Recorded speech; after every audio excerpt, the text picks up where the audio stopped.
दुर्गादास और बैराम खान में यही अंतर है कि बैराम खान अपने लास्ट में जाके, अपने पीक पे जाके विचलित होता है, फ्लक्चुएट है वहां पर वो, और वो अकबर के खिलाफ विद्रोह कर देता है। दुर्गादास जी अंतिम समय तक स्वामी भक्ति और स्वामी भक्ति है कि मेरे को जो ऑर्डर मिला उसके अलावा दूसरी किसी भी बात की तरफ देखा।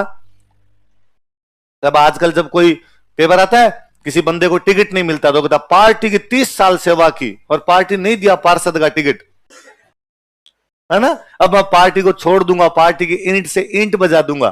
तब लगता है नेताओं को दुर्गादास पढ़ाया जाना चाहिए कि पैट्रियट हमेशा पैट्रियट रहता है, कि आपका काम यदि स्वामी की आज्ञा का पालन करना है तभी संगठन चल पाते हैं। यदि संगठन में सारे राजा बनने की कोशिश कर लेंगे तो कभी भी संगठन ढंग से काम है नहीं कर पाएंगे। आई बात समझ में?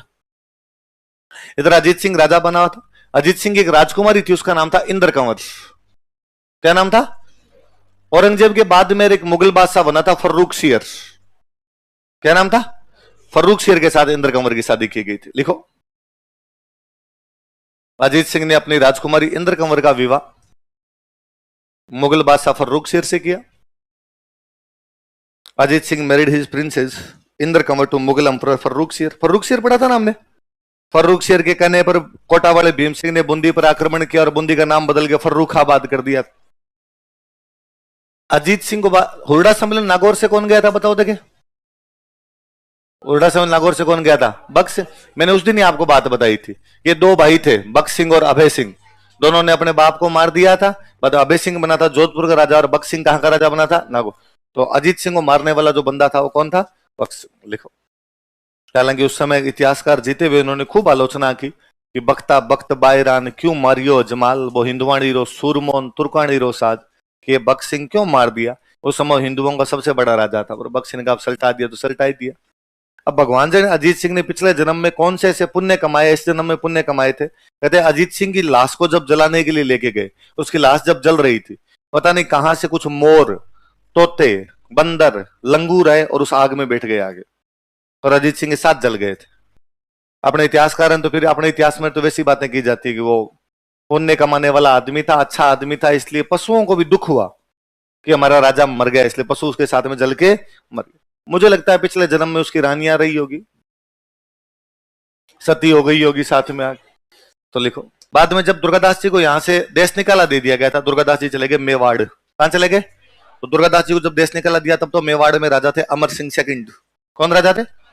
1708 में अमर सिंह सेकंड है उधर, उसके बाद बन गए थे संग्राम सिंह सेकंड। तो दुर्गादास जी मेवाड़ में दो राजाओं के शासनकाल में वहां रहते हैं। किस किसके? अमर सिंह सेकंड। और मेवाड़ वाले भी जानते थे कि यार आदमी है तो काम का, तो मेवाड़ वालों ने जाते पहले तो उनको एक जागीर दे दी, विजयपुर। कौन सी जागीर दे दी थी? लिखो, मैंने बताया था किसी भी राज्य में दो प्रकार की जमीन होती, एक वो जमीन जो राजा के पास होती, एक वो जमीन जो सामंतों के पास होती। राजा के पास जो जमीन होती उसको बोलते खालसा, सामंतों के पास जो जमीन होती उसको बोलते जागीर। क्या बोलते?